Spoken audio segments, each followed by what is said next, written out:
Some kinds of strength are easy to see. The strength that lifts heavy things. The strength that wins arguments. The strength that stands loudly in front of the world and says, "Look at me." But there is another kind of strength that rarely makes any noise. A quiet strength. One that does not shout.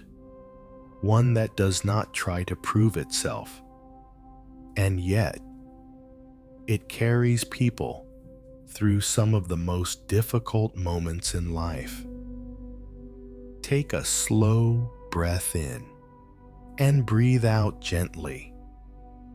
Many people spend their lives believing that strength must look powerful, confident, unshakable. But real life often tells a different story. Sometimes strength looks like getting out of bed on a day when your heart feels heavy.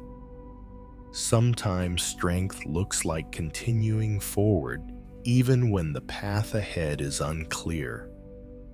Sometimes strength looks like sitting quietly with your emotions instead of running away from them. These are not the kinds of strength that the world celebrates loudly, but they are the ones that shape the deepest parts of who we are. In Buddhist teachings, there is a simple observation about the mind. The strongest things are not always the ones that push the hardest. Often, the strongest things are the ones that endure. A mountain does not shout to prove its strength. It simply stands. Season after season, storm after storm, and slowly, quietly, it remains. Tonight, we will explore a few gentle stories about people who believed they were weak, until life revealed the quiet strength that had been inside them all along. A strength that does not demand attention, but appears in the moments when the heart chooses patience over anger, compassion over judgment, and persistence over despair. So allow your body to relax. Let the muscles in your shoulders soften. Let your breathing slow down. And as the night grows quieter around you, we begin with our first story. Story 1: The Man Who Thought He Was Weak. There once was a man named Adrian who believed he lacked something important: strength, not physical strength. Adrian was perfectly capable of carrying heavy boxes at his job in the small warehouse near the edge of the city. But the kind of strength he believed he lacked was something else. The kind that seemed to make other people confident, certain, unshakable. Whenever Adrian watched the people around him, he noticed how easily some of them spoke their opinions, how quickly they made decisions, how boldly they faced challenges. Compared to them, Adrian felt different, quieter, more uncertain. And in his mind, that difference slowly became something he judged harshly. Adrian had always been a thoughtful person. When problems appeared, he liked to sit with them for a while before reacting. He preferred listening before speaking, observing before deciding. but many people around him seemed to move much faster. And over time, Adrian began to believe that his quiet nature was a weakness. "You need to be tougher," a coworker once told him. "You think too much." Another time, during a disagreement at work, someone said something similar. "If you don't stand up for yourself louder, people will walk all over you." Adrian carried those words with him for a long time. Each time he heard them, the same thought quietly formed in his mind. Maybe they're right. One evening, after work, Adrian stopped at a small park on his way home. It had become a habit of his over the years. The park was not large, but it was peaceful. Tall trees lined the walking path. A small pond reflected the sky, and a few wooden benches offered places to sit quietly.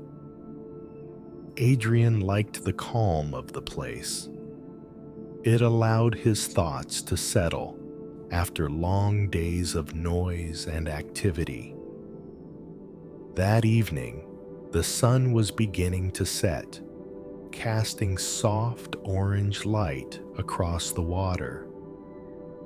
Adrian sat on a bench beside the pond and watched the gentle ripples move across its surface. As he sat there, he noticed an elderly man sitting on the next bench over. The man held a small notebook and seemed to be writing something slowly. After a while, the man closed the notebook and looked up. He noticed Adrian watching the water. "You seem like someone who spends time thinking," the old man said with a friendly smile. Adrian laughed quietly. "Too much thinking, according to most people." The man tilted his head slightly. "Too much thinking?" "That's what I've been told," Adrian replied. "I'm not very strong when it comes to dealing with people." The old man studied him for a moment. "What makes you believe that?" Adrian shrugged. "I'm not the kind of person who pushes back quickly. I hesitate. I reflect. Sometimes I stay quiet when others would argue." The old man nodded thoughtfully. "And you believe that means you are weak?" Adrian looked down at the ground. "Yes, I suppose I do." The old man turned his gaze toward the pond. For a moment, he watched the water moving slowly against the edge of the shore. Then he pointed gently toward the surface. "Tell me," he said, "what do you see when you look at that water?" Adrian followed his gaze. "Ripples," he said, "small waves moving across the pond." The man nodded. "And what do you think causes them?" "The wind," Adrian replied. "Sometimes," the man said, "but look closer." Adrian leaned forward slightly. After a moment, he noticed something he had not seen before. Small fish were moving beneath the surface. Each movement created gentle circles spreading outward across the water. The ripples were not loud. They did not crash like waves in the ocean, but they changed the surface of the entire pond, quietly. The old man smiled. "Not all influence is loud," he said. "Some of the most powerful changes happen quietly." Adrian sat silently, thinking about that. For years, he had measured strength by how forceful someone appeared. But perhaps strength could take another form. Something slower, something quieter, something patient. Adrian continued watching the surface of the pond. The small ripples spread slowly outward, touching the edges of the water before fading into stillness. For a long moment, neither he nor the elderly man spoke. The evening air was calm. A few birds moved quietly through the trees as the sun lowered behind the horizon. Finally, Adrian turned back toward the old man. "I never noticed the fish before," he said. The man smiled. "Most people don't." "Why not?" Adrian asked. "Because they are looking for something louder," the man replied. Adrian thought about that. In many ways, his entire life had been shaped by that same idea. Loud voices, strong opinions, bold personalities.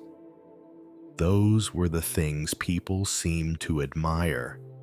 And compared to them, Adrian had always felt like he was standing quietly in the background. "You know," the old man continued, "people often misunderstand what strength really is." Adrian looked at him with curiosity. "How so?" The man leaned back on the bench and folded his hands. "Let me ask you something," he said. "When someone shouts during an argument, what do you think they are feeling?" Adrian shrugged. "Angry?" "Sometimes," the man said, "but often they are also afraid." Adrian frowned slightly. "Afraid?" "Yes.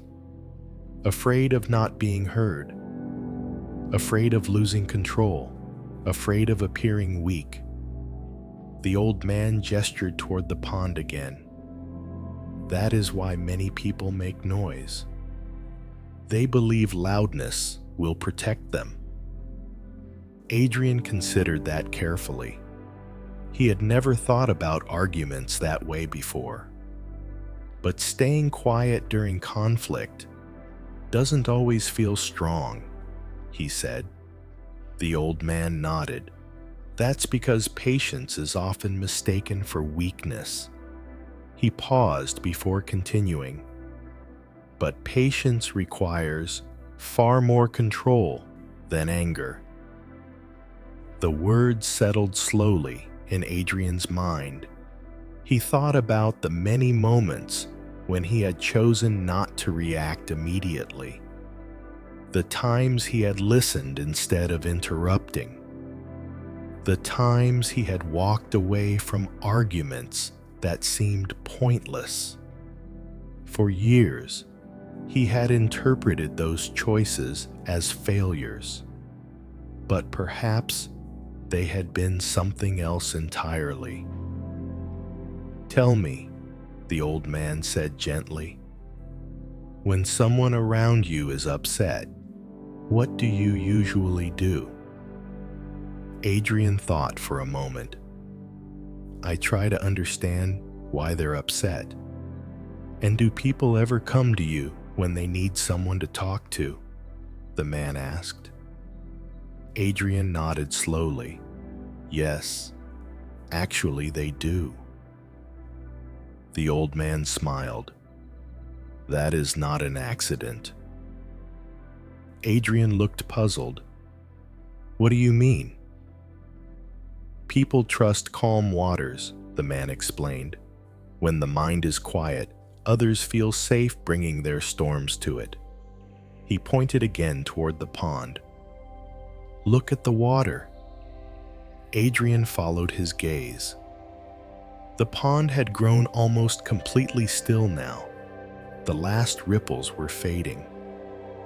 If the water were constantly crashing like the ocean, the man said softly, would the fish stay near the surface? Adrian shook his head. No. Exactly, the old man said. Stillness invites life. Adrian sat quietly with that thought. He had spent so many years wishing he were more forceful, more assertive, more like the people who seemed to dominate every conversation. But perhaps the qualities he had been judging in himself, patience, listening, calmness, were not signs of weakness at all. Perhaps they were another kind of strength, a strength that simply moved more quietly. The sky had grown darker now.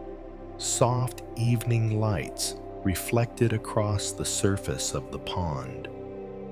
Adrian felt something inside him begin to shift, not dramatically, but gently, like a thought slowly finding its place.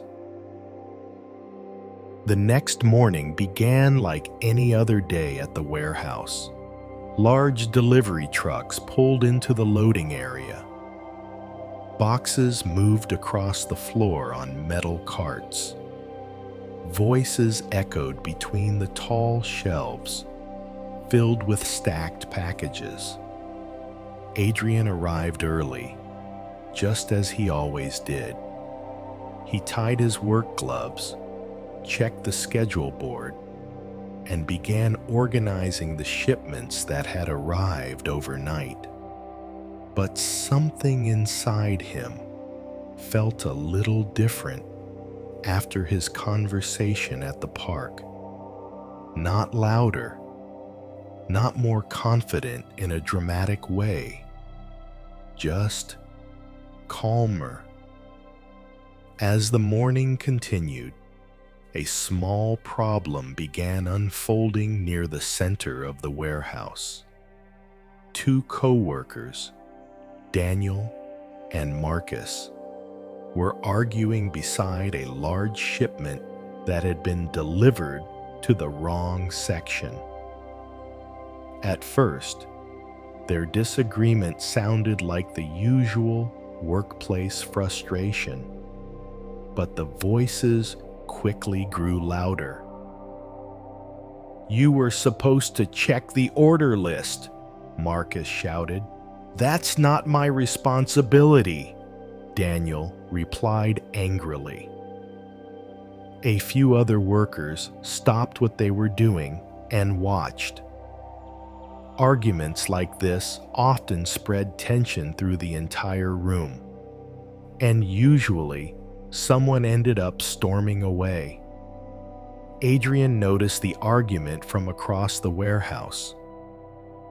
For a moment, he hesitated. In the past, he would have simply stayed out of it. After all, conflict made him uncomfortable, and he had always believed that stepping into situations like this required a stronger personality than his. But then he remembered the old man's words from the night before. People trust calm waters. So Adrian walked slowly toward them. When he reached the two men, they were still speaking over each other. Their voices echoed through the warehouse. Adrian didn't interrupt immediately. Instead, he stood quietly between them and listened. At first, neither of them noticed him, but after a few moments, Daniel glanced toward Adrian. "What do you think?" he asked suddenly. Adrian paused. Then he spoke calmly. "I think both of you are frustrated because the shipment ended up in the wrong place." The two men stopped arguing for a moment. That's obvious, Marcus said. Adrian nodded. Yes, but it sounds like neither of you actually caused the mistake. The tension in the air shifted slightly. Daniel crossed his arms. Then how did it happen? He asked. Adrian walked over to the shipping label attached to the crate. He studied it carefully. After a moment, he pointed to a small detail. The code here was printed incorrectly, he said. It should have been sorted to the other side of the warehouse. Marcus leaned closer to look. You're right, he said quietly. Daniel sighed. So we've been arguing about something neither of us did. Adrian smiled gently. It happens. The two men exchanged an awkward glance. Then Marcus chuckled. Well, I guess we both got carried away. Daniel nodded. Yeah. They shook their heads and began moving the shipment to the correct location. Within a few minutes, the tension had completely dissolved. The warehouse returned to its normal rhythm. Boxes moved, machines hummed, voices softened. Adrian returned to his workstation. He didn't think much about what had happened. To him, it had simply felt like helping clarify a misunderstanding. But later that afternoon, his supervisor walked over to him. I saw how you handled that situation earlier, she said. Adrian looked surprised. I didn't really do anything, he replied. She smiled. You stayed calm.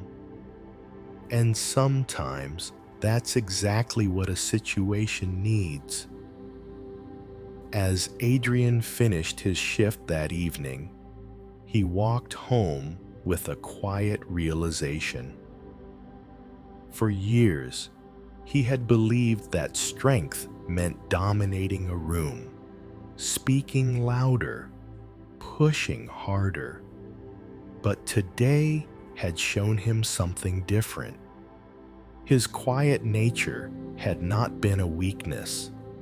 It had been the very thing that allowed him to bring calm to a moment of conflict. Take a slow breath in and breathe out gently. Strength does not always appear in loud actions.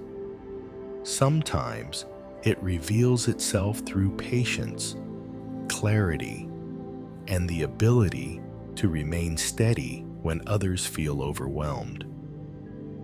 In our next story, we will meet someone who faced a different challenge. A woman whose gentleness was often mistaken for weakness, until life revealed just how powerful kindness can be. Story 2: The Woman Who Stayed Gentle. There once was a woman named Alina who had always been known for her gentleness. She spoke softly. She listened carefully.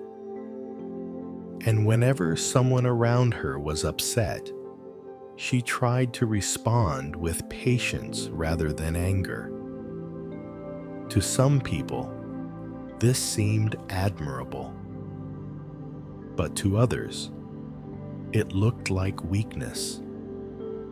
Over the years, Elena had heard many versions of the same advice. You're too kind. You need to be tougher. If you don't push back harder, people will take advantage of you. At first, she tried not to let those words affect her, but slowly, the idea began to grow in the back of her mind. Maybe they're right. Elena worked in a small bakery on a quiet street corner. Every morning before sunrise, she arrived early to prepare bread and pastries for the day. The bakery smelled of warm dough, cinnamon, and fresh coffee. Customers from the neighborhood visited regularly. Some stopped by for breakfast before work. Others came in the afternoon for tea and small desserts. Elena liked the rhythm of the place, the simple routine, the quiet conversations with familiar faces. But not every moment in the bakery was peaceful. One morning, shortly after the shop opened, a man entered looking frustrated. His steps were quick and heavy as he approached the counter. "I ordered a cake here yesterday," he said sharply. "It was supposed to be ready this morning." Elena checked the order list beside the register. "Yes," she said calmly. "I see the order here." "The cake is still being finished in the kitchen. It will only take a few more minutes," the man frowned. "That's not acceptable," he said loudly. "I told you I needed it early." A few customers nearby turned their heads. The room grew slightly tense. Elena felt the familiar pressure in moments like this. The moment when someone's frustration filled the room like a storm. Many people in that situation might respond defensively or with equal irritation, but Elena had learned something over the years. Anger often grows stronger when it is met with more anger. So instead of raising her voice, she spoke gently.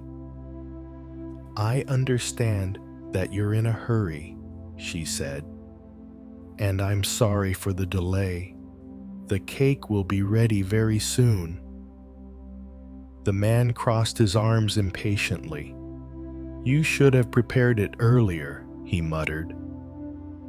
From the kitchen, the baker appeared carrying a large white box. "It's ready now," he said. He placed the cake carefully on the counter. The man opened the box briefly to inspect it. The decoration was exactly what he had requested. The icing was neat. The writing across the top was perfect. His expression softened slightly. Without another complaint, he paid and left the shop. After the door closed, one of the other workers walked over to Elena. "I don't know how you stay so calm with people like that," she said. Elena smiled quietly. "Most people who speak that way are just stressed," she replied. "But if someone needs calm, why not offer it?" Still, later that day, as she washed dishes in the back of the bakery, the old thought returned. Maybe being gentle really does make me seem weak. The bakery grew quieter as the morning rush slowly faded. Sunlight streamed through the front windows, warming the wooden tables where a few customers sat with cups of coffee. Elena continued her work behind the counter, wrapping loaves of bread and arranging pastries on display trays. But the thought from earlier still lingered quietly in her mind. Maybe being gentle makes people think I'm weak. She had heard that idea many times. Friends had said it, Family members had mentioned it. Even some co-workers believed kindness could make life harder. Still, Elena had never been able to force herself to behave differently. Harshness did not come naturally to her. Patience did, listening did, and somehow, even when people spoke sharply, her instinct was to respond with calm. Around midday, another small incident occurred. A young woman entered the bakery looking overwhelmed. Her hair was slightly messy, and her eyes looked tired, as if she had not slept well. She approached the counter quickly. "Do you still have any of the strawberry cakes left?" she asked anxiously. Elena checked the display case. There was only one remaining. "Yes," she said gently. "There's one left." Relief immediately appeared on the woman's face. "Oh, thank goodness," she said. "I've been to 3 bakeries already." As Elena carefully placed the cake into a box, the woman suddenly looked embarrassed. "I should tell you something," she said hesitantly. "I might not have enough money." Elena paused. "How much do you have?" she asked kindly. The woman opened her wallet and counted the bills inside. It was slightly less than the price of the cake. "I thought I had enough," she said quietly. "I promised my daughter I'd bring one home for her birthday today." Her voice trembled slightly. For a moment, the bakery felt very still. Elena looked at the cake. Then she looked at the woman. Without hesitation, she closed the box and slid it across the counter. "It's all right," Elena said softly. "You can take it." The woman blinked in surprise. "But I don't have enough." "It's okay," Elena repeated. "Birthdays are important." Tears appeared in the woman's eyes. "Thank you," she whispered. "You have no idea how much this means today." She took the cake carefully and left the bakery with a grateful smile. One of Elena's co-workers, who had been watching the whole moment, walked over afterward. "You didn't have to do that," he said. Elena shrugged gently. "Sometimes people just need a little help." Later that afternoon, as the bakery quieted again, the owner approached the counter. "I heard what happened earlier," he said. Elena felt slightly nervous. "I'm sorry," she said. "I'll cover the difference from my pay if needed." But the owner shook his head. "No need," he said. He smiled warmly. "That kind of kindness is good for the bakery." Elena looked surprised. "You're not upset?" she asked. The owner chuckled softly. "Upset? Moments like that are why people keep coming back here." He paused before adding, "Kindness builds stronger loyalty than any advertisement." As Elena finished her shift later that evening, she thought about the events of the day. For a long time, she had believed gentleness might be a weakness, something that made her vulnerable. But perhaps gentleness was something else entirely. Perhaps it was a kind of strength that quietly shaped the world around it, not through force, but through care. The evening settled softly over the small street where the bakery stood. The warm lights inside the shop glowed against the darkening sky, and the last few customers slowly finished their drinks before heading home. Elena wiped down the counter and began preparing to close for the day. The scent of fresh bread still lingered in the air. It had been a long day, but a peaceful one. Just as Elena was about to turn the sign on the door from open to closed, the bell above the entrance rang softly. The same man from earlier that morning stepped inside, the one who had complained about his cake. He looked a little different now, less tense, more thoughtful. For a moment, Elena wondered if something had gone wrong with the cake, but the man approached the counter quietly. "I wanted to stop by again," he said. Elena waited patiently. "My daughter loved the cake," he continued. "It made her birthday really special." Elena smiled. "I'm glad to hear that." The man hesitated for a moment before speaking again. "And I wanted to apologize." Elena blinked in surprise. "For earlier this morning," he explained, "I was in a hurry and probably spoke more sharply than I should have." Elena shook her head gently. "It's all right," she said.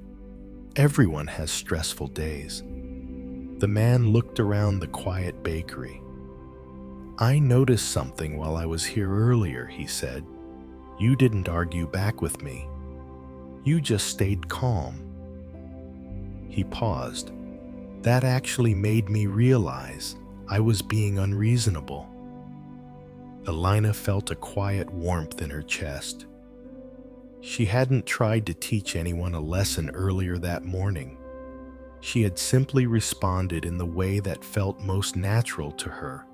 But sometimes, calmness had a way of revealing things to people on its own.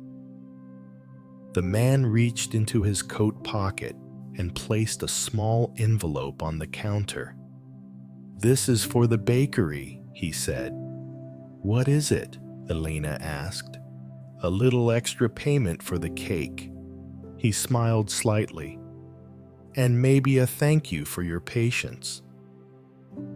Before Elena could respond, he waved politely and stepped back toward the door. "Have a good evening," he said. Then he disappeared into the quiet street. Elena stood there for a moment holding the envelope. She hadn't expected anything like that. She opened it gently. Inside was enough money to cover the cake several times over. But more meaningful than the money was the simple note folded inside. It read, "Thank you for reminding me that calmness is stronger than anger." Elena folded the note carefully and placed it in the small drawer beside the register. As she turned off the lights and stepped outside, she thought about how many times she had questioned her own nature. How often she had wondered if her gentleness made her weaker than others. But tonight had shown her something different. Her calmness had not been a weakness. It had been a quiet kind of strength. The kind that did not fight storms with louder storms, but allowed them to settle on their own. Take a slow breath in and breathe out gently. Sometimes the world mistakes gentleness for weakness, but true kindness requires courage. The courage to remain calm in the presence of anger, the courage to respond with patience instead of reaction. And that courage is a very quiet form of strength. In our next story, we will meet something much simpler than a person. A small stone that endured years of pressure and storms without breaking. Story 3: The Stone That Did Not Break. Far from the noise of cities and busy streets, there was once a quiet valley surrounded by tall hills. A narrow path curved through the grass and followed the edge of a small river that flowed gently across the land. The river had been there for a very long time, long before the village nearby had been built, long before travelers had begun walking the path beside it. And along the edge of that river lay a small gray stone. It was not large, not impressive, just an ordinary stone resting quietly among many others. Yet over the years, that stone had experienced something interesting.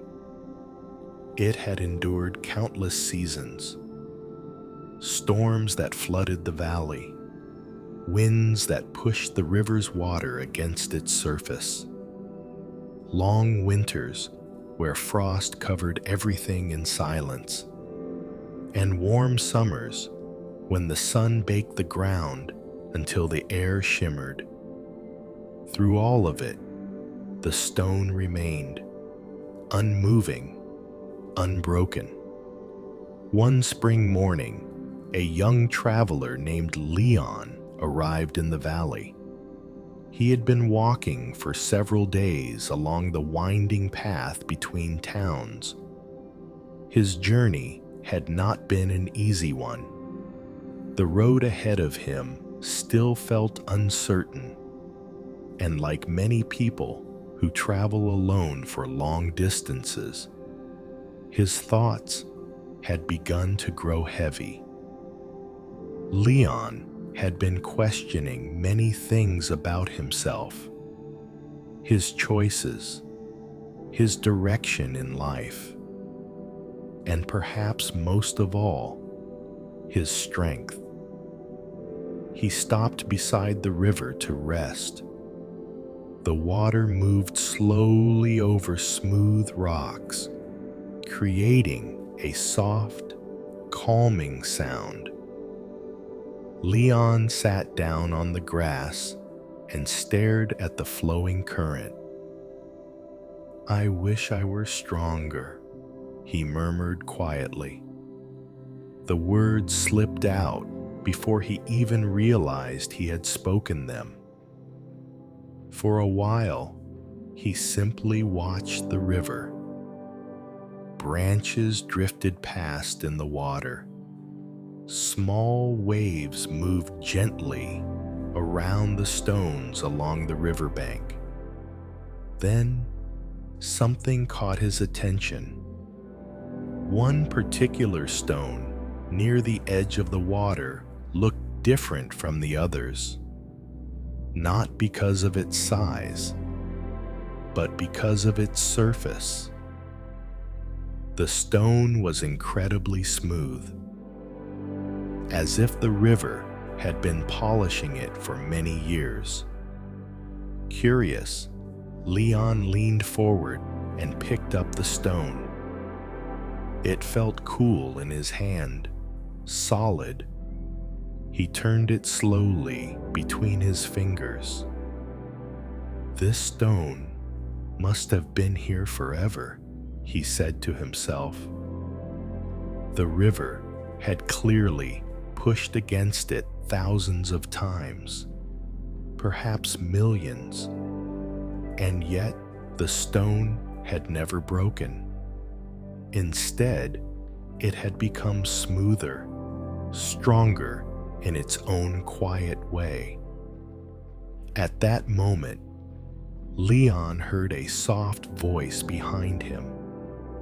"That stone has an interesting story." Leon turned around. An older traveler stood a few steps away, leaning on a walking stick. The man had kind eyes and the relaxed posture of someone who had spent many years on long journeys. "You know this stone?" Leon asked. The man smiled. "I've passed through this valley many times, and that stone has been there for as long as I can remember." Leon looked at the stone again. "It must have been hit by the river countless times," he said. "Yes," the old traveler replied. "The river has pushed against it every single day." Leon frowned slightly. "And yet it didn't break." The man nodded. "No." He pointed gently toward the flowing water. "Instead, it became smoother." Leon stared quietly at the stone resting in his palm. For years, he had believed that strength meant resisting pressure, pushing back, standing firm against everything.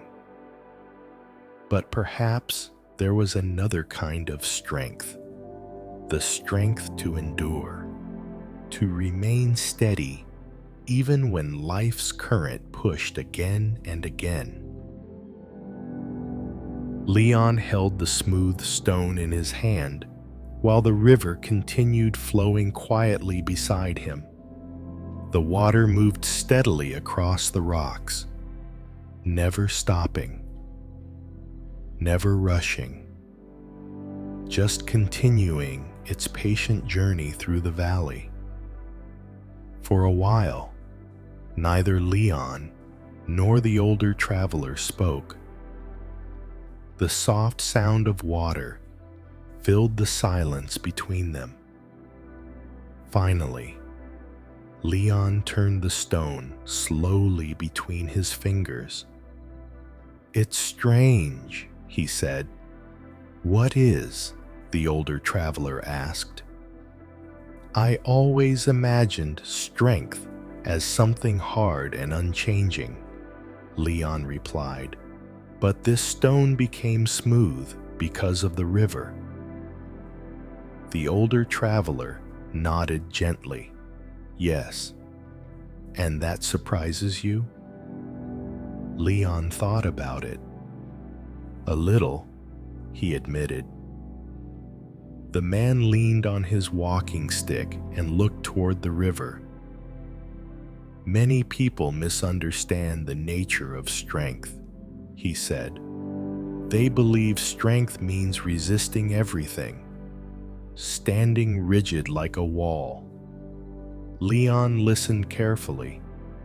"But walls eventually crack," the traveler continued, "especially when the pressure continues year after year." Leon looked down at the stone again. "So the stone didn't fight the river?" he asked. The traveler smiled. "No. It simply remained." He pointed toward the water.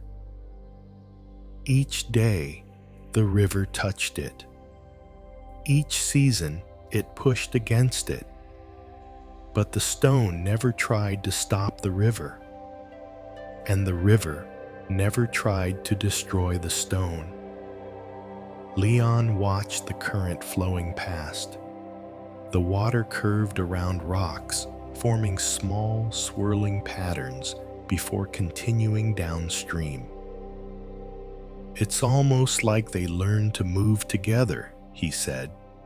The older traveler nodded. "That's a good way to see it." He crouched down near the riverbank and picked up another stone. This one had sharp edges. It looked as if it had recently broken away from the hillside above. "Look at this one," the traveler said. Leon examined it. The surface was rough and uneven. "This stone hasn't spent much time in the river yet," the traveler explained. "But if it stays here long enough..." He gently placed it back into the flowing water. "The current will shape it too." Leon sat quietly with that thought. He realized something about his own life. For years, he had been frustrated by challenges, disappointments, moments when things had not gone according to plan. Each difficulty had felt like a force pushing against him, and he had often believed those experiences were signs that he was not strong enough. But perhaps those moments were something else entirely. Perhaps they were simply the river. The traveler stood again and looked out across the valley. "You said earlier that you wished you were stronger," he said. Leon nodded. "Yes." The man gestured toward the stone in Leon's hand. "Strength does not always appear in dramatic ways. Sometimes it looks like this stone." Leon waited for him to continue. "A quiet ability to remain present," the traveler said, "to continue through storms, to endure pressure without losing your shape entirely." Leon thought about the many times he had doubted himself, moments when he believed he should have been tougher, more confident, less affected by life's difficulties. But now, he wondered if those experiences had been shaping him in ways he had not noticed. Just like the river shaping the stone. The afternoon sun moved slowly across the valley. Golden light shimmered across the surface of the water. Leon turned the stone once more in his palm. For the first time, he did not see it as something ordinary. He saw it as something patient, something quietly strong. Leon sat quietly beside the river, still holding the smooth stone in his hand. The sunlight had begun drifting lower across the valley, casting long, golden reflections across the water. The river continued its steady movement, slipping gently around rocks and curves in the land. Nothing about it seemed rushed. Nothing about it seemed forced. It simply flowed. For a while, Leon watched the current without speaking. The older traveler stood nearby, leaning lightly on his walking stick. Finally, Leon broke the silence. "I think I've spent a lot of my life fighting the river," he said quietly. The traveler smiled softly. "That's a very common mistake." Leon turned the stone slowly between his fingers. "I always believed that if life became difficult, it meant I was doing something wrong," he said. "That I should push harder, become stronger, resist more." The traveler nodded. "Many people believe that. But the river teaches something different." Leon looked up. "What does it teach?" The man gestured toward the flowing water. "The river never stops moving forward," he said, but it also never fights the land. When it meets a rock, it does not crash endlessly against it. It simply moves around. Leon watched as the water curved gently around the stones along the riverbank. He had never noticed how natural that movement looked. There was no struggle, no frustration, just quiet adjustment. The river keeps its direction, the traveler continued, but it allows its path to change when needed. He paused before adding something that made Leon think deeply.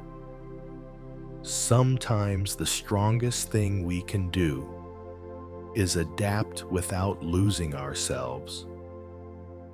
Leon looked down at the stone again. Over countless years, the river had shaped its surface, but the stone had not disappeared. It had simply become smoother, more balanced, still itself. Leon stood up slowly.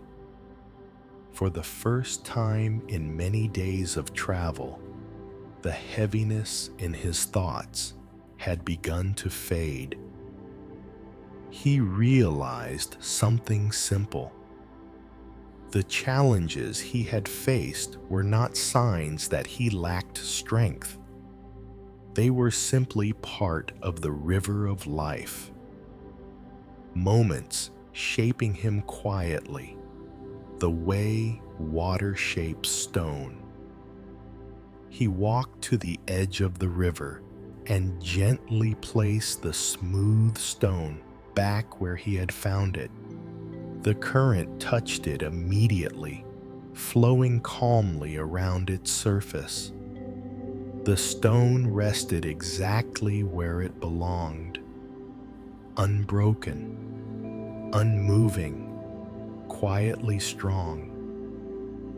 The older traveler watched him with a small smile. "You're leaving it here?" he asked. Leon nodded. "It belongs to the river." "And what about you?" the traveler said. Leon looked out across the valley. "I suppose I belong to the journey." The traveler chuckled softly. "That sounds like a wise conclusion." The two men stood there for a moment longer, watching the river move through the valley. Then Leon adjusted the strap of his bag and turned back toward the path. The road ahead was still uncertain, but something inside him had changed. He no longer felt as if the current of life was something he needed to fight. It was something he could move with, learn from, grow through. Take a slow breath in and breathe out gently. Strength does not always mean resisting the river. Sometimes it means trusting that the currents shaping your life are also shaping your resilience. In our next story, we will meet something even more flexible than a stone. A plant that bends deeply in the wind but never breaks. Story 4. The Bamboo That Bent in the Wind. On the edge of a quiet village, beyond the rice fields and small wooden houses, there was a grove of tall bamboo. The bamboo grew close together, their slender green stems rising high into the sky. When the wind passed through the valley, the bamboo moved with it. Their leaves rustled softly. Their long stems swayed gently back and forth. From a distance, the grove looked almost like a green ocean, moving with the rhythm of the air. For many years, the bamboo had stood there, quietly watching the seasons change.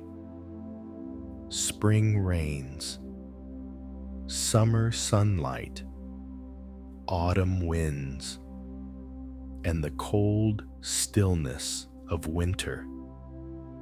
Not far from the bamboo grove lived a young woman named May. May often walked through the fields in the evening after finishing her work at the village tea house.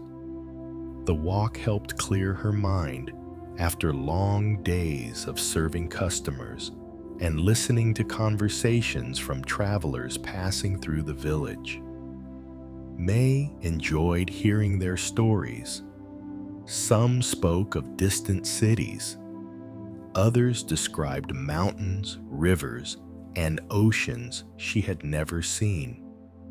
But sometimes, those stories also made her feel uncertain about her own life. While others seemed to move confidently toward their dreams, May often felt unsure of her own direction. One evening, as the wind moved through the valley, May walked toward the bamboo grove. The tall stems swayed gently above her, making a soft, whispering sound. She sat down on a small stone near the edge of the grove and watched the bamboo move. The wind that evening was stronger than usual. It pushed through the valley with steady force. Yet something about the bamboo caught her attention. Even when the wind bent the tall stems deeply, none of them snapped. They simply curved with the movement of the air, then slowly returned upright when the wind passed. An old gardener from the village happened to be walking nearby. He had spent most of his life tending the plants in the surrounding fields. When he saw May watching the bamboo, he smiled. "Beautiful, isn't it?" he said. May nodded. "I've never noticed how much they bend before," she said. The gardener chuckled softly. "That is one of the secrets of bamboo." "What do you mean?" May asked. The old man stepped closer to the grove and gently placed his hand on one of the tall green stems. "Many plants try to resist the wind," he said. "They stand rigid. They refuse to move, and when the storm becomes too strong..." He snapped a small dry branch from the ground nearby. "They break." May watched the bamboo sway again in the wind. "But bamboo doesn't break," she said. The gardener smiled. "No, because it understands something important."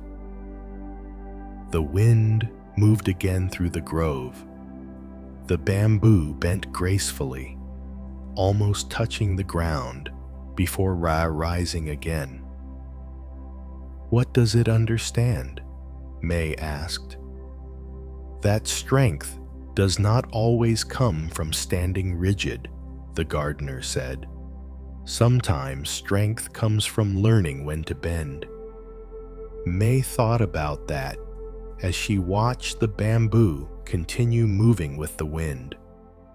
For a long time, she had believed that strong people were the ones who never showed doubt, the ones who never hesitated, the ones who pushed forward without ever changing direction.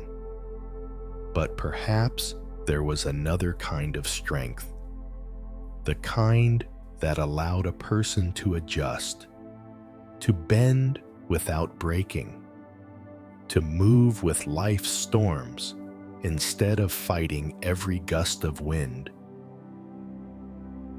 The wind continued moving through the bamboo grove, creating a soft, whispering sound among the leaves.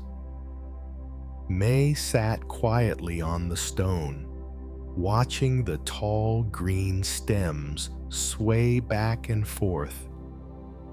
The movement looked almost graceful. The bamboo bent deeply when the wind pushed hard, yet it always returned upright when the air became calm again.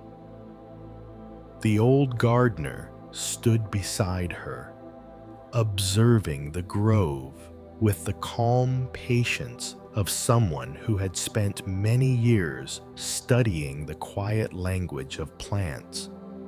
"You seem thoughtful," he said. May nodded slowly. "I'm thinking about what you said earlier. About bending." The gardener smiled. "It's an important lesson." May looked up at the tallest bamboo in the grove. "They bend so much," she said. "Sometimes it looks like the wind might break them."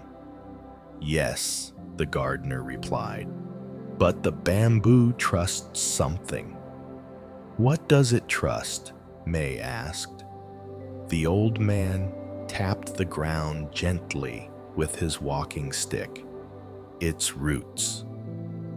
May followed his gesture and looked at the earth beneath the grove. The soil looked ordinary, soft, covered with fallen leaves and small patches of grass. Nothing about it seemed extraordinary. But the gardener continued speaking. "What you see above the ground is only part of the bamboo," he said. "Below the soil, the roots spread wide and deep. They hold the plant steady no matter how strong the wind becomes." May thought about that for a moment. "So the bamboo bends because it knows it won't fall?" she asked. The gardener nodded. "Exactly. The strength of bamboo does not come from resisting the wind. It comes from trusting what anchors it. A stronger gust of wind passed through the valley. The bamboo leaned even farther than before. Their long stems curved toward the ground, but once the wind moved on, they slowly rose again, standing tall and calm. May watched the movement carefully. "It's strange," she said quietly. "What is?" the gardener asked. "I always thought strong people were the ones who never showed weakness." The old man chuckled softly. "That is a very common misunderstanding." He pointed toward the bamboo once more. "If these plants refuse to bend," he said, "the wind would snap them in half. But by allowing themselves to move, they survive storms that would destroy stronger-looking trees." May felt something inside her mind shift slightly. For a long time, she had believed that showing uncertainty or emotion meant she was not strong enough. But perhaps those moments were not signs of weakness. Perhaps they were simply moments when life's wind was asking her to bend. The gardener looked at her kindly. "You seem like someone who has been facing a strong wind lately," he said. May smiled faintly.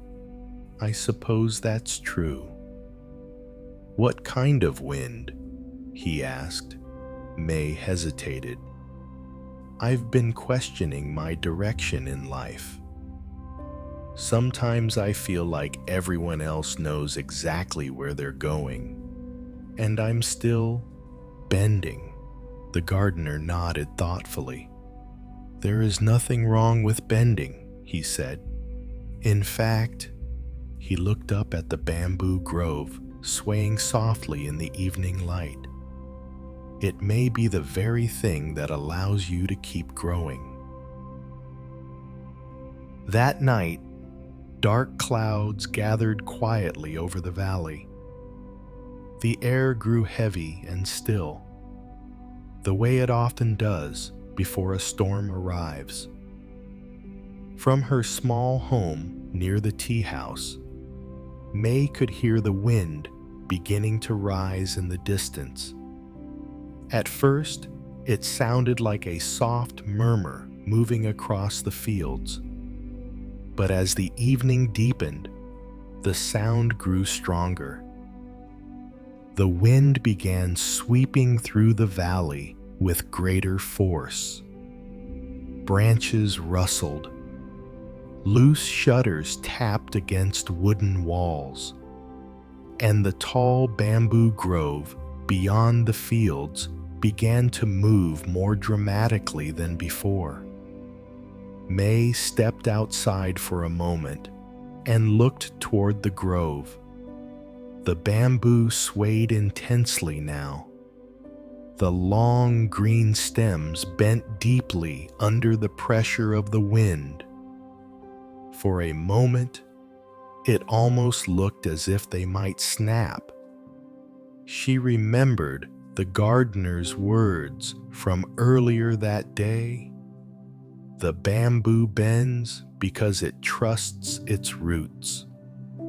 Still, watching the storm build made her uneasy. The wind continued to grow stronger. Rain began falling in steady sheets across the valley.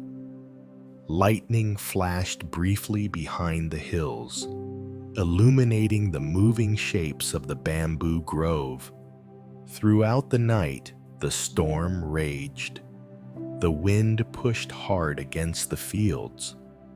Some branches from nearby trees cracked and fell.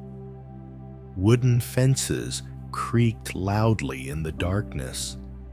But the bamboo grove continued moving with the wind, bending, swaying, leaning deeply toward the ground, yet never breaking.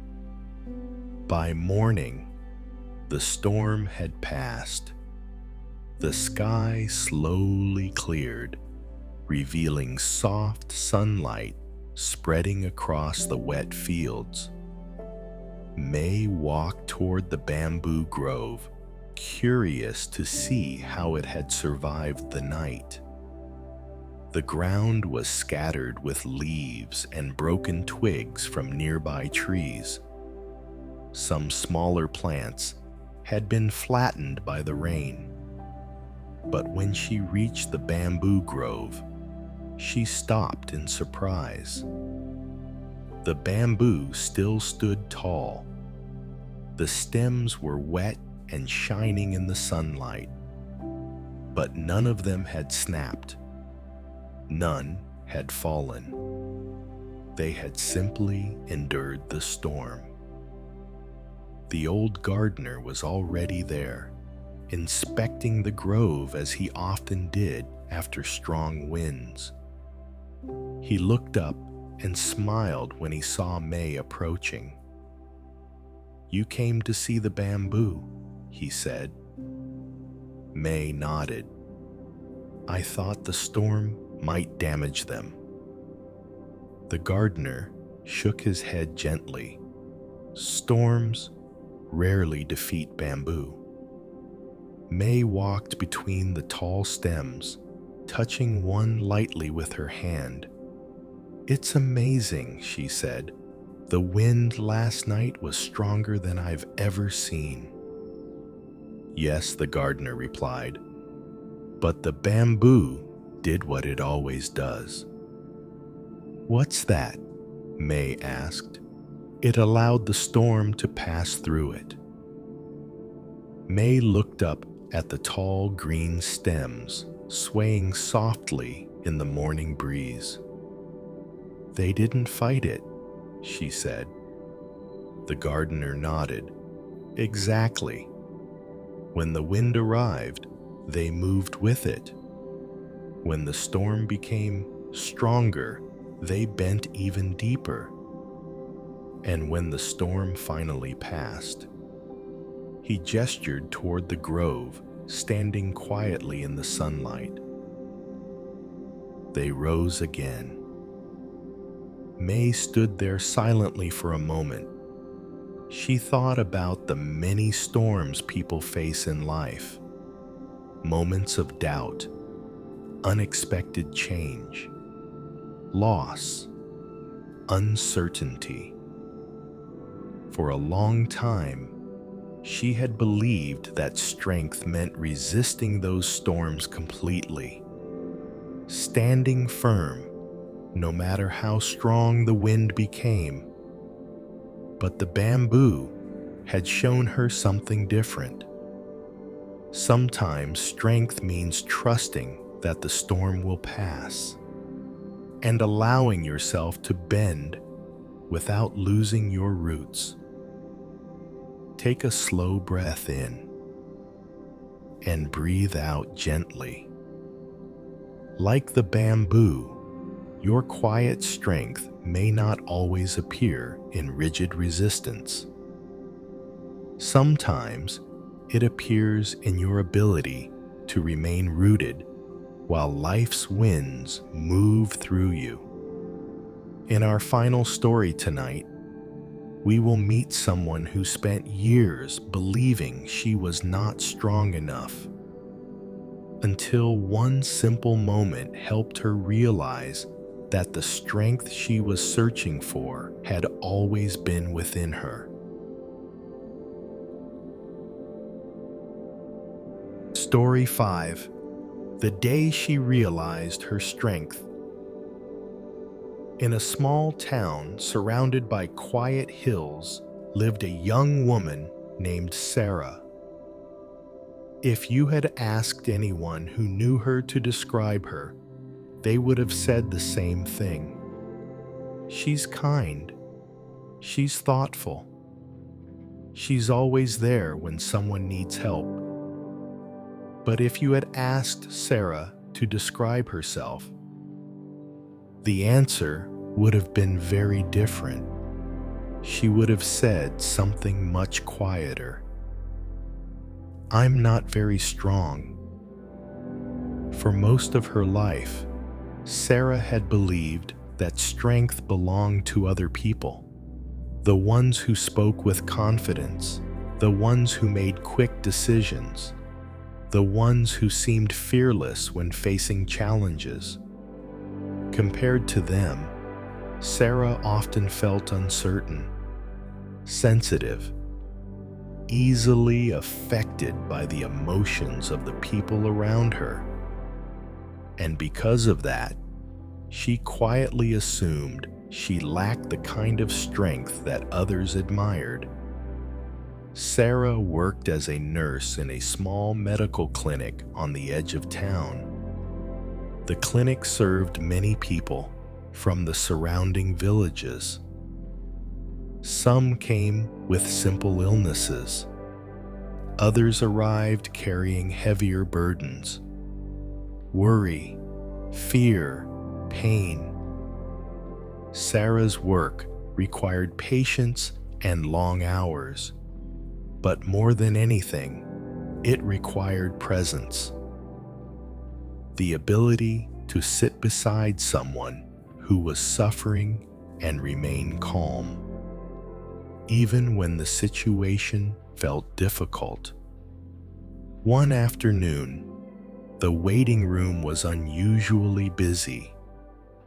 Several patients sat quietly, some holding their arms, others coughing softly. Sarah moved between rooms, checking temperatures, organizing medication, and speaking gently with those who were waiting. For her, the work felt natural. She listened carefully. She spoke calmly. She offered reassurance whenever someone looked anxious. Yet even in these moments, the old thoughts sometimes returned.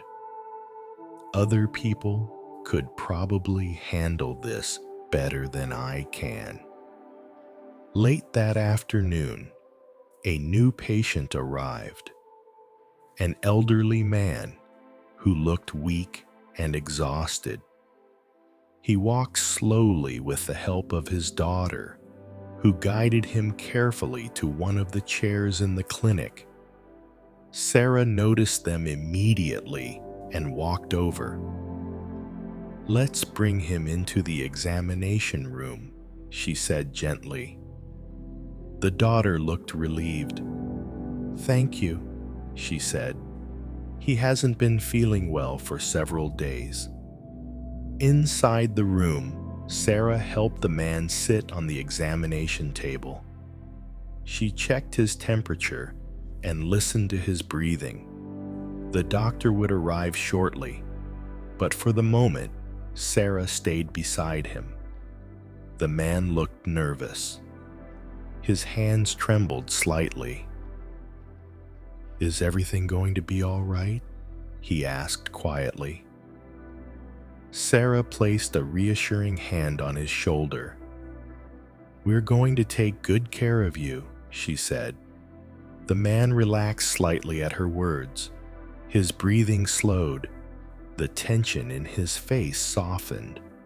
For several minutes, Sarah simply remained there, beside him, not rushing, not speaking too much, just offering calm presence.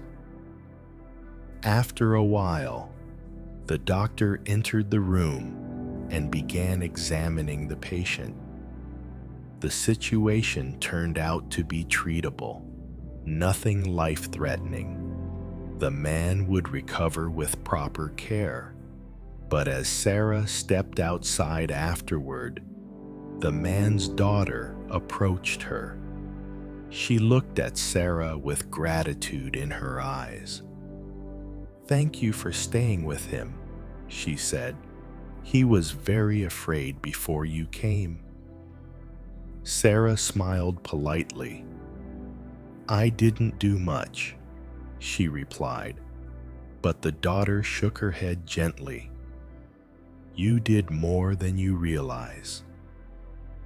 Sarah returned to the hallway, thinking about those words. For years, she had believed strength meant being fearless, confident, unaffected by the difficulties of life. But perhaps there was another kind of strength, the kind that allowed someone to sit beside another person's fear without turning away. The clinic slowly quieted as the evening approached. Most of the patients had already gone home, and the long hallway that had been busy earlier now felt calm and still.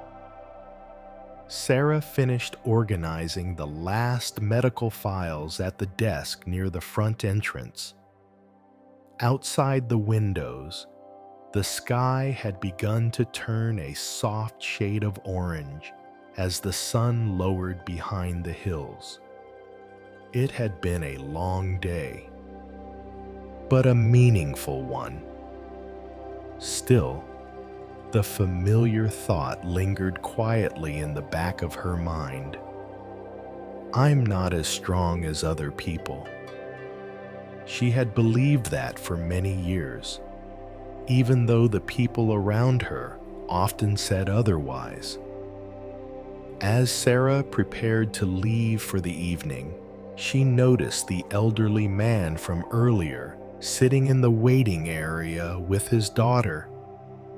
They were preparing to go home. When they saw Sarah approaching the door, the daughter stood up. "I'm glad we caught you before you left," she said. Sarah smiled politely. "Is everything all right?" "Yes," the daughter replied. "My father just wanted to say goodbye." The old man slowly stood from his chair. He walked toward Sarah carefully, his steps still a little weak, but steadier than before. When he reached her, he looked at her with a warm expression. "You helped me more than you know today," he said softly. Sarah shook her head gently. "The doctor did the important work." But the old man smiled. "No," he said. "The doctor treated my body. You helped calm my fear." Sarah felt a quiet pause inside her thoughts. The old man continued, "When I arrived here, I was frightened. I thought something terrible might be wrong. But when you sat beside me," he gestured gently with his hand, "the room felt peaceful again." Sarah didn't know what to say. She had simply done what felt natural in that moment. She had stayed present, listened, spoken calmly. But perhaps those small actions had carried more weight than she realized. The man's daughter nodded in agreement.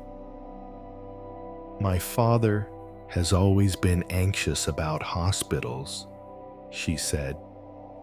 "But today, he seemed calm for the first time." She smiled kindly at Sarah. "That takes a special kind of strength." After they left, Sarah stood quietly near the door for a moment. The clinic was now completely silent. The evening light stretched across the empty chairs in the waiting room. For a long time, Sarah had believed strength meant being fearless, never doubting, never feeling overwhelmed. But perhaps that idea had been too narrow. Perhaps strength could also look like something quieter. She thought about the many moments she had spent sitting beside people who were worried or in pain. The times she had listened carefully to their concerns. The times she had offered calm words when someone felt afraid. Those moments had never seemed dramatic, but maybe that was the point.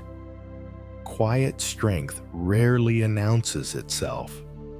It simply appears when it is needed. Sarah stepped outside the clinic and walked slowly down the path toward her home. The air felt cool and peaceful after the long day.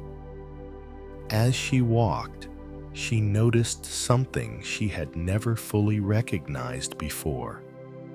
The strength she had been searching for in other people had been quietly present inside her all along. Not loud, not forceful, but steady. Like a calm place others could rest when they needed it most. Take a slow breath in and breathe out gently. Sometimes we overlook our own strength because it does not look the way we expected. But quiet strength often reveals itself in the moments when we remain kind, patient, and present for others. The path from the clinic to Sarah's home curved gently through the quiet town. Evening had settled softly over the streets. A few warm lights glowed from the windows of nearby houses, and the distant sound of someone cooking dinner drifted through the cool air.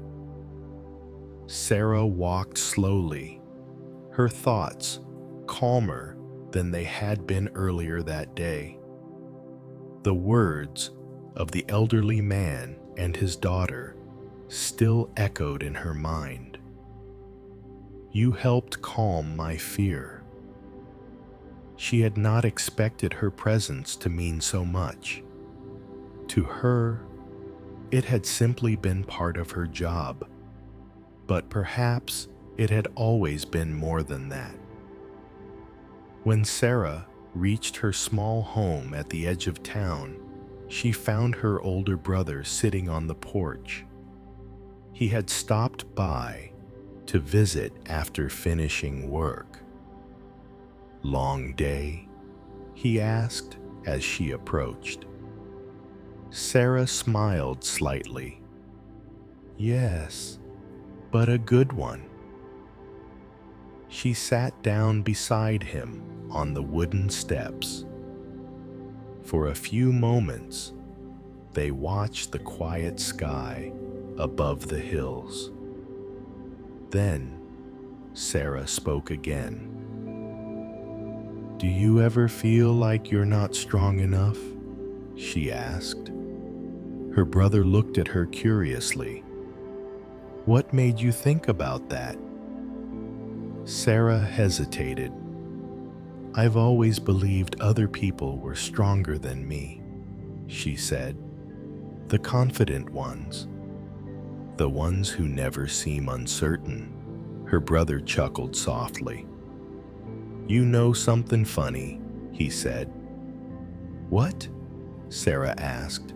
"When I was younger, I thought you were the strongest person I knew."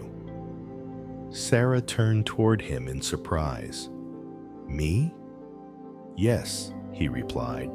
"You were always the one people came to when they were upset. You listened. You stayed calm. You helped people feel safe." Sarah thought about that quietly. "But that doesn't feel like strength," she said. Her brother shook his head gently. "That's because you're comparing yourself to the loudest kind of strength, the kind that demands attention."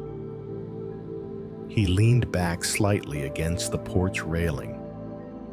"But the strongest people I've known aren't always the loudest. They're the ones who stay steady when others are struggling." Sarah looked down at her hands. She remembered the many small moments from her work at the clinic, sitting beside worried patients, speaking calmly to families who were afraid, offering quiet reassurance in situations where emotions felt overwhelming. Those moments had never seemed extraordinary, but perhaps they had been something important. Her brother continued, "You know how some places feel peaceful the moment you walk into them?" Sarah nodded. "Yes, that's because someone inside that space is calm enough to hold that peace." He smiled at her. "You've always been that person." The evening air moved gently through the trees around the house. For the first time in many years, Sarah felt the old belief about her weakness begin to fade. She realized something simple. Strength does not always look like certainty or loud confidence. Sometimes it looks like presence. The ability to remain calm when others feel lost, the courage to stay kind even when life becomes difficult. Sarah looked up at the quiet sky above the hills. A few stars had begun to appear. She felt something inside her settle gently. The strength she had been searching for in other people had never been missing. It had simply been quiet, waiting to be recognized. Take a slow breath in and breathe out gently. The quiet strength inside you may not always demand attention, but it appears in the moments when you choose patience, kindness, and calm presence. And often, that quiet strength becomes the place where others find peace. Next, we will move into the ending, where we gently gather the lessons from all the stories tonight and guide the mind toward rest. Now, the night has grown quiet. The stories have slowly come to rest, like ripples fading across the surface of calm water. And perhaps, as you lie here listening, something gentle has begun to settle inside your mind. A simple realization. Strength does not always look the way we expect. Tonight, we met several people who believed they were not strong enough. Adrian, who thought his quiet nature made him weak, until he discovered that calm presence could bring peace to conflict. Elina, whose gentleness was often misunderstood, until she saw how kindness could soften even the sharpest moments. Leon, who believed life's challenges were breaking him, until he realized the river was quietly shaping his resilience. May, who watched the bamboo bend in the wind and learned that flexibility can survive storms that rigidity cannot. And Sarah, who spent years doubting herself, until she finally saw that the calm she offered others was a form of strength all its own. Each of them had been searching for something they believed they lacked, but slowly they discovered the same truth. The strength they were looking for had always been inside them. Take a slow breath in and breathe out gently. In Buddhist teachings, there is a quiet understanding about strength. True strength does not always come from force. It comes from awareness, from patience, from the ability to remain steady in the middle of life's changing circumstances. Just like the stone shaped by the river, just like the bamboo bending with the wind, just like calm water that reflects the sky. Strength can be quiet and still incredibly powerful.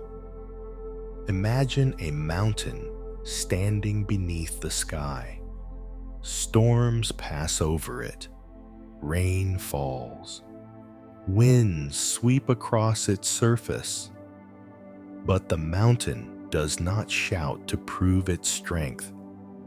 It simply remains, season after season, silent, steady, unmoved. Your own strength may be like that, not always visible, not always recognized, but present in the moments when you choose kindness instead of anger, patience instead of reaction, understanding instead of judgment. Those quiet choices shape a strength that grows deeper with time.